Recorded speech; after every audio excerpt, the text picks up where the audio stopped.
Welcome to Cigar. Cigar Public. And welcome to Cigar Public. Hello, I'm Rick Rodriguez from West Tampa Tobacco Company, coming to you live from Cigar Public.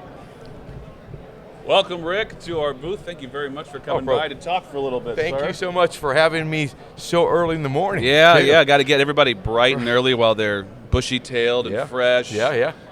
You said to me, guys, you're here early. You're Vegas early. Like that's a It's tall kind of order. like Latin time. When you're in Vegas, it's always about an hour or two later than you think it's going to be. So. Exactly. Let's talk about West Tampa. A lot of people know you from your CAO days and the great work you did with that company. You've been in the industry for eons. Let's talk about struggles you experienced getting West Tampa off the ground, difficulties you had to overcome to make this a reality. Bro, I would love to say this and this, nothing. Absolutely nothing. It was because smooth sailing. It was so smooth because we knew that we had the base to rely on. My friendships, my shop owners, my fan base, we knew that going in. So we didn't just, if there was one struggle, do not take advantage of that situation.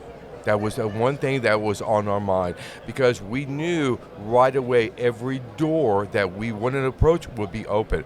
Matter of fact, we wanted to open about 100 shops in year one. And we just celebrated our birthday of shipping product on June the 20th. And that was year one. And 75 to 78 shops that came on board at first didn't know the name of the company, didn't know the product, didn't know the price point. They always said, Ricky, we're in. We're going to support you. Why? We love you, one, but you have history, the second. So unless you're going to change your mind and start to say to us, or I'm trying to create a bad cigar, we're going to trust you and we're going to bring you in. So, bro, it was, complications along the way, tobacco, boxing and all that. Challenge, yes, but struggles, not a struggle I had. So looking back even further then, you start working with CAO. Let's talk about challenges you faced in that avenue of your life, that period of time where you hadn't started your own company yet. What were the most difficult things you had to face? And if you knew then what you know now, would you have still done it? For sure. But, taking over CAO back in the day, we knew it was scary. And so when General Cigar approached me, I was working with La Gloria. I was blending for La Gloria because Ernesto Perez was retiring. Right. I was going to take over La Gloria. And at that time, La Gloria was doing kind of this, just growing and growing. Right. And so I was having fun. I love that brand. I taught under Ernesto. But when we took over CAO, they approached me and we're going to move you from La Gloria to CAO. I don't want that. I'm happy where I'm at. Oh, I'm sorry. You think we're asking permission? We're telling you. You're going. And so they said to me, you only have 3 years. If you do not correct what's happening in CEO, at that time, because the sale was going on for 2 or 3 years, the sales started to dip down. Really dropping. And so you have to correct that, even level it off and maybe grow it again. But we're going to only give you 3 years. And that was scary. It was very scary. But it also taught me to trust. Trust in your the people, your tobacco, your marketing, your sales force. Trust your team that you're going to work with. And so what it taught me, what I learned, that I always say, if you have good people, do not worry about it. Worry about yourself and what you're doing. Do not worry about your team. So if the old Ricky can talk to you, young Ricky, relax because they're surrounding you with good people. You just do your job. Don't worry about everybody else's job. Absolutely. So looking at West Tampa Tobacco Company, personally, I love everything that's come out of this. Thank you, bro. Thank you. I've smoked everything, and it's hard to pick a favorite because they're all very good. But what do you think in your mind sets West Tampa apart as a cigar company? Is it your process? Is it your marketing? Is it materials that you use? What do you think in your mind really sets you apart in this industry? Understanding what your fan base wants from you. My fan base, whatever it is coming from West Tampa or CAO or La Gloria, wants a true story, a good cigar, and that circle of life saying, okay, that all connects. There's no open gaps. There's no miss. There's no strike. And so I think when you look at West Tampa, if you enjoyed my past, I have not changed. It's just the story, the chapter is a new chapter. Right. So it's the same book, it's the same Ricky book. Just turn that page and start to read that new chapter. And I want to take you on yet another journey. The easy thing for us to do would be what? I know every blend that I created was a fan or hit. I could easily go to our factory right now. Here is my blend for the next cigar. What is this? This is Flathead. Right. This is Bones. Yeah. This is, and it was why would I do that? Right. Because if I do that, I'm cheating everybody out Right. there. Because I'm using the safe route. If you like my process of blending, I'm going to continue to learn, continue to adapt to the tobaccos I have access to, and give you new flavors, new styles, new cigars. Absolutely. So you talked about how you want to tell a good story when you make good cigars. When you're creating a new blend, a new line to bring to people, do you find that the process goes in such a way where you have a story you want to tell and you find the right blend to tell that story? Is it the opposite, where you come up with the blend first and you build a theme or a story around that blend? Depends. In the beginning for Flathead, for white and black, definitely we knew the style of the cigars. Right. So now develop the story up around the cigars, because when you smoke the white is based on my experience when I go to China, Asia, and Europe. I want a Cuban cigar. Well, I don't have access to Cuban tobacco.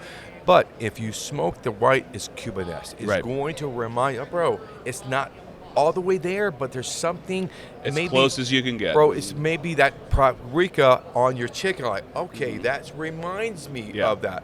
And so, but the black is for my fan base that love my Jarker Rappers, Session, Bones, Flathead. So I didn't want to separate my fan base. I wanted to bring them together.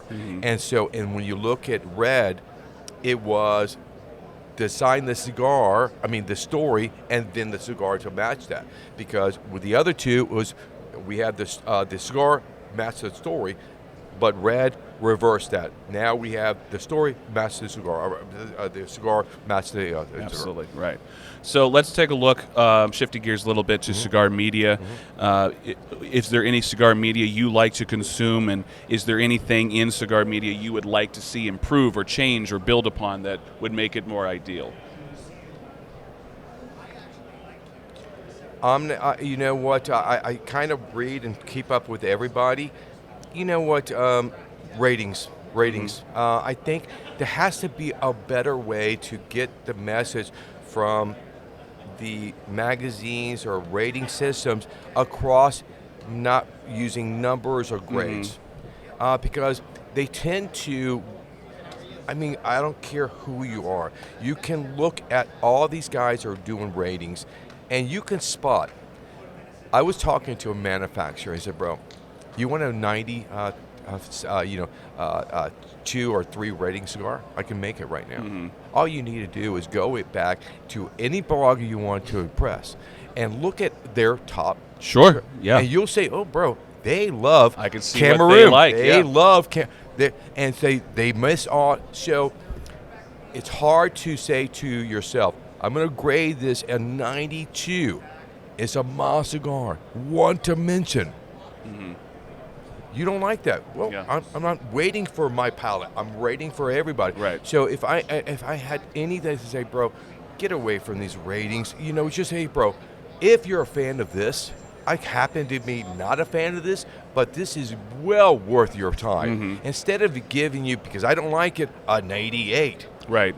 in the hands of somebody that likes that blend, it could be a 98. Sure, absolutely. So again, that's the only thing I think we're missing. I know everybody's kind of juggling who has a better palate. At the end of the day, we're talking about this morning.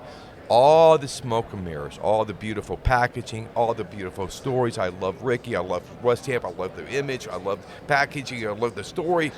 The proof is in the penny. Right. What is about the cigar? Right. Oh, that's horrible.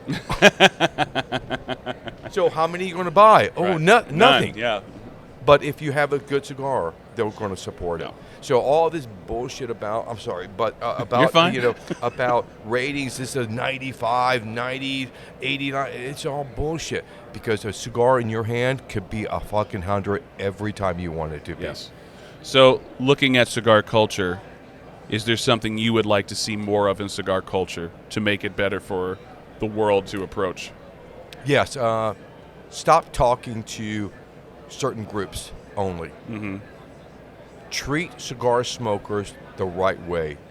I don't care if you're a man, a woman, white, black, Hispanic, Asian. I don't care. I do not see color or sex when I see a cigar smoker. Mm-hmm. I just see cigars. Right. And so some of these companies are fearful to talk to certain segments.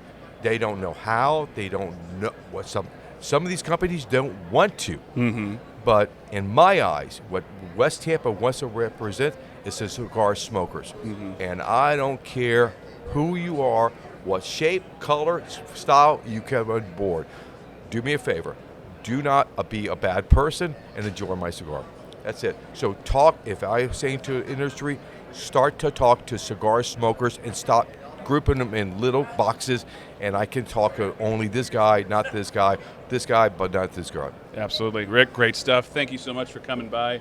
Have a great rest of your PCA, sir. We'll see you soon. Thank you so much.